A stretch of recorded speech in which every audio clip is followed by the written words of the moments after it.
জুলাই বিপ্লবের ঘোষণাপত্র প্রকাশ কর্মসূচি নিয়ে বৈষম্য বিরোধী আন্দোলনকারীদের ব্রিফিং হবার কথা রয়েছে। সেখানে রয়েছেন আমাদের সহকর্মী, যুক্ত হচ্ছি তার সাথে রয়েছেন আল হাসিব। মোহাম্মদ আল হাসিব, আপনার কাছে জানতে চাই যে কখন নাগাদ ব্রিফিংটা শুরু হতে পারে? এখন পর্যন্ত যে তথ্য আপনার কাছে রয়েছে সেটুকু তথ্য জানতে চাই।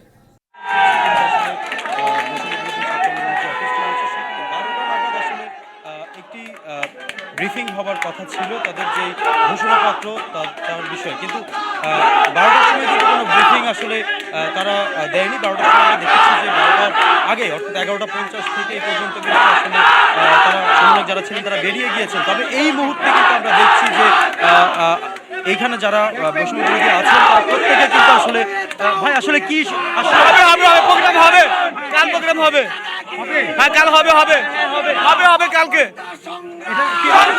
সংগ্রাম ভিতর দিকে আস্তে আস্তে আস্তে এখানে দেখছেন যে আসলে যারা বৈষম্য বিরোধীরা রয়েছেন তারা কিন্তু একটি বিজয় উল্লাসের মতো করছেন, যেন তারা বেশ আনন্দ এবং আবেগে আপ্লুত হয়ে আছেন। বিভিন্ন স্লোগানে কিন্তু তারা আসলে দেখেছেন তাদের এই রূপায়ণ সেন্টারের যে অফিসটি রয়েছে সেই অফিসটি। এবং আপনাদের আমি এখানে যারা রয়েছেন তাদের কথা বলতে চেয়েছিলাম যে আসলে এখানে তাদের ইয়াটা কি আসলে তারা বলেছেন যে এমনটি যে হ্যাঁ তারা এটা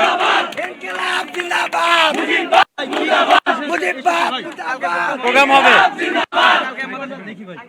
হাসান ভাই আসুক, হাসান ভাই দিবে, হাসান ভাই ঘোষণা দিবে, ফর্মালি দিবে কে হবে পজিটিভিটি পজিটিভ।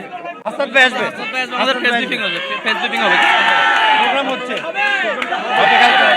আসলে আমরা দেখছিলাম যে এখানে যারা বৈষম্য বিরোধী ছাত্র আন্দোলনের যারা ছিলেন সেই জুলাই থেকে এই পর্যন্ত যারা আছেন বা যারা তীব্রভাবে আসলে কিন্তু আন্দোলনে জড়িত ছিলেন এবং দেশে তারাই কিন্তু আসলে বেশ এই যখন ঘোষণা আসলো যে তাদের এই অনুষ্ঠানটি কালকে নাও হতে পারে তারপর থেকে কিন্তু তারা মানতে নারাজ ছিলেন এবং এই মুহূর্তে কিন্তু তারা প্রায় দীর্ঘ 3-4 ঘন্টা পরে তারা এই একটি পজিটিভ ধারণা পেয়েই কিন্তু তারা আসলে সেই আনন্দ মিছিলটি করছে এবং কিছুক্ষণের মধ্যে ব্রিফিং হবে, যেটা আমরা ডিবিসি নিউজের দর্শক যারা আছেন তাদের মাধ্যমে দেখিয়ে দিব এবং আমরা সরাসরি দেখাবো যে আসলে যেই ব্রিফিংটি সমন্বয়ক যারা আছেন সেই সমন্বয়কেরা এই বিষয়টি নিয়ে কিন্তু কথা বলবেন। তার আগেই যারা এখানে এসেছিলেন কালকের জন্য প্রস্তুতি নিচ্ছিলেন তাদের কিন্তু